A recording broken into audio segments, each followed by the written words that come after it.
परिचय। हेलो दोस्तों, जैसा कि हम सभी जानते हैं, हमारे आसपास इतने सारे सूक्ष्म जीव हैं। इन्हें कई समूहों में वर्गीकृत किया जाता है। इनमें से कुछ हमारे लिए उपयोगी होते हैं, इसलिए उन्हें मित्र कहा जाता है, जबकि अधिकांशतः नुकसानदेह होते हैं, अतः इन्हें दुश्मन या शत्रु कहा जाता है। अतः इस पाठ में हम इन सूक्ष्म जीवों की मित्र और शत्रुओं की प्रकृति के बारे में जानेंगे। अतः इस पाठ में हम इन सूक्ष्म जीवों की मित्र और शत्रु की प्रकृति के बारे में जानेंगे। उद्देश्य।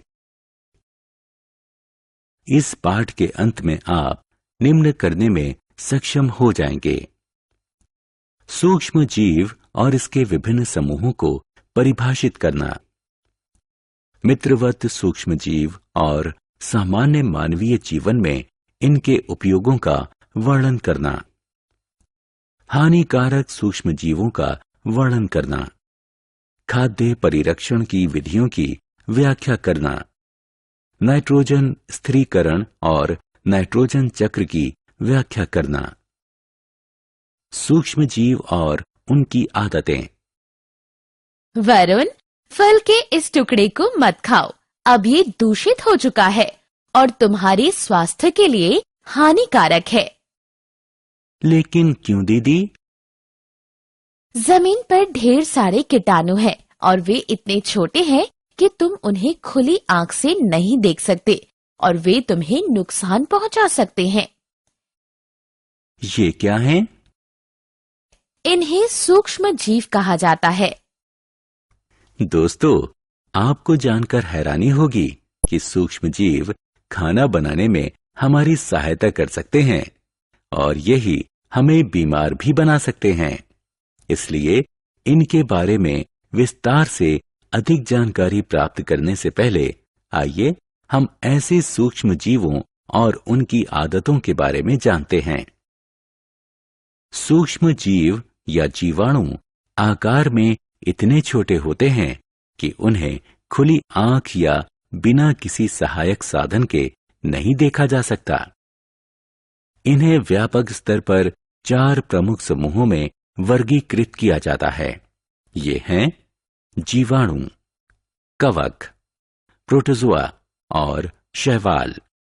विषाणु भी सूक्ष्म होते हैं। सूक्ष्म जीव विभिन्न वातावरणीय परिस्थितियों में जीवित रहते हैं। मित्रवत सूक्ष्म जीव और उनकी आदतें। प्रिय विद्यार्थियों, ये सूक्ष्म जीव व्यापक स्तर पर उपयोगी और हानिकारक सूक्ष्म जीवों में वर्गीकृत किए जाते हैं। अब हम सूक्ष्म जीवों के मित्रवत गतिविधि की विस्तार से चर्चा करेंगे।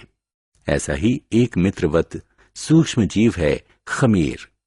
खमीर का उपयोग बेकिंग उद्योग और हमारे घरों में ब्रेड, केक, पेस्ट्री आदि बनाने के लिए किया जाता है।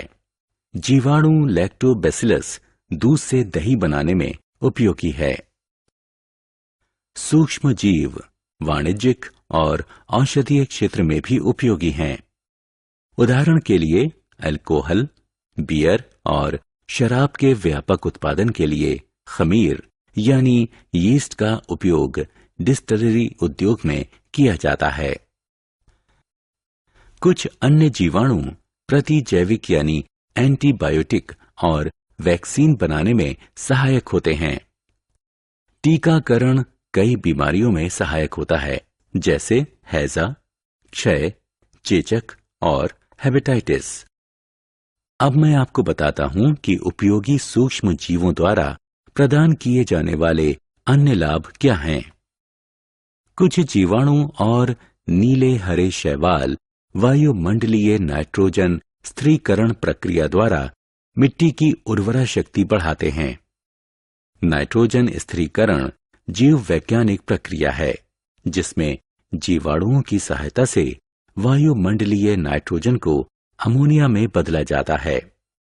ऐसे कई अन्य मित्रवत एनारोबिक जीवाणु हैं जिनका उपयोग बायोगैस के संश्लेषण में किया जाता है। Biogas methane, carbon dioxide, hydrogen और हाइड्रोजन सल्फाइड का मिश्रण होती है। आत्म मूल्यांकन। सही उत्तर पाने के लिए सही या गलत बटन पर क्लिक करें। हानिकारक सूक्ष्मजीव। सहायक और मित्रवत सूक्ष्मजीवों के बारे में चर्चा कर लेने के बाद आइए हानिकारक सूक्ष्मजीवों के बारे में जानते हैं। हम ऐसे सूक्ष्मजीवों से प्रारंभ करेंगे जो मानव और पशुओं के रोग के कारण बनते हैं। सूक्ष्मजीव जिनके कारण बीमारियां होती हैं, पैथोजन कहलाते हैं। हम बीमारियों को 2 श्रेणियों में वर्गीकृत कर सकते हैं, असंचरणीय रोग और संचरणीय रोग। असंक्रामक रोग एक व्यक्ति से दूसरे में प्रवेश नहीं कर सकते, जबकि संक्रामक रोग वायु, जल और आहार आदि के माध्यम से एक संक्रमित व्यक्ति से दूसरे स्वस्थ व्यक्ति में प्रवेश कर सकते हैं। सामान्य जुकाम संक्रामक रोग का सबसे सामान्य उदाहरण है। मानव में रोग कारक सूक्ष्मजीव। दोस्तों, हमारे आसपास पाए जाने वाले कुछ कीट और पशु पैथोजन के संवाहक के रूप में कार्य करते हैं। मक्खियां और मच्छर ऐसे संवाहकों के आम उदाहरण हैं। हैजा रोग में मक्खियां कई पैथोजन की संवाहक होती हैं। जब ये मक्खियां बिना ढके हुए खाने पर बैठती हैं, तो पैथोजन स्थानांतरित हो सकते हैं और खाने को संक्रमित कर सकते हैं। हैजा से बचने के लिए हमें खाने को हमेशा ढककर रखना चाहिए और बिना ढके हुए खाने को खाने से बचना चाहिए। मलेरिया रोग के मामले में मादा एनोफ्लीज मच्छर प्लाज्मोडियम पैरासाइट के संवाहक होते हैं। पैथोजन एक संक्रमित व्यक्ति से स्वस्थ व्यक्ति में एक मच्छर के काटने से सीधे प्रवेश करते हैं। इसलिए हमें अपना आस पड़ोस साफ सुथरा रखना चाहिए और यह जांचना चाहिए कि बेकार पड़ी वस्तुओं में पानी जमा ना हो।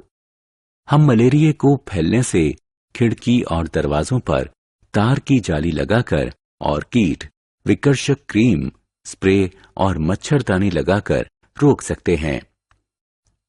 हम मिट्टी के तेल को ठहरे हुए पानी पर छिड़ककर मच्छर के लार्वा को मार सकते हैं। पैथोजन के कारण होने वाले सामान्य मानवीय रोग।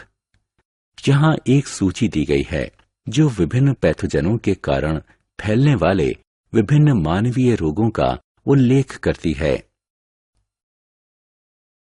जंतुओं में रोग कारक जीवाणु। आइए अब अपने अगले विषय पर चलते हैं, जिसमें पशुओं में रोग पर चर्चा होगी। क्या आपने पैथोजन के द्वारा पशुओं को होने वाले किसी रोग के बारे में सुना है? एंथ्रेक्स और पैर तथा मुंह के रोग पशुओं के रोगों के आम उदाहरण हैं। एंथ्रेक्स बैसिलस एंथ्रेसिस के कारण होने वाला बैक्टीरियल रोग है, जो कि यह मवेशियों के पैर एवं मुंह में होने वाला रोग विषाणु के कारण होता है। पौधों में रोग उत्पन्न करने वाले सूक्ष्म जीव। आइए अब जानते हैं पौधों में होने वाले रोगों के कारणों को। ऐसे कई सूक्ष्म जीव हैं जो विभिन्न पौधों में रोगों का कारण होते हैं। निम्न तालिका कुछ पौधों में होने वाले व्यापक रोगों और उनके कारण बनने वाले पैथोजन को सूचीबद्ध करती है। आत्म मूल्यांकन। सही विकल्प को उठाकर इसके संगत बॉक्स में छोड़ें। खाद्य विषाक्तन यानी फूड पॉइजनिंग। दोस्तों, गर्मी के दिनों में यदि खाना लंबे समय तक खुले में रखा हो तो खाना बेस्वाद हो जाता है और अंत में जहरीला हो जाता है। इसका कारण भी फिर वही जीवाणु हैं। कुछ ऐसे जीवाणु हैं जो खाद्य विषाक्तन यानी फूड पॉइजनिंग का कारण होते हैं, जैसे क्लोस्ट्रीडियम, बैसिलस और स्टेफिलोकोकस। ये खाना हमें नुकसान पहुंचाता है। हम कुछ विधियों द्वारा अपने खाने को संरक्षित कर सकते हैं, जैसा कि नीचे सूचीबद्ध है। दूध को बचाने के लिए हम पाश्चुरीकरण प्रक्रिया का उपयोग करते हैं। आत्म मूल्यांकन। सही उत्तर पाने के लिए सही या गलत पर क्लिक करें। सारांश। आइए हमने जो कुछ सीखा है उसे संक्षेप में दोहराएं। सूक्ष्म जीव या जीवाणु एक जीवित जीव होते हैं जो इतने छोटे होते हैं कि हम उन्हें खुली आंख या बिना किसी सहायक साधन के नहीं देख सकते, अर्थात उन्हें केवल सूक्ष्मदर्शी यानी माइक्रोस्कोप से देखा जा सकता है। सूक्ष्म जीवों को व्यापक स्तर पर 4 प्रमुख समूहों में वर्गीकृत किया जाता है: जीवाणु, कवक, प्रोटोजोआ और शैवाल।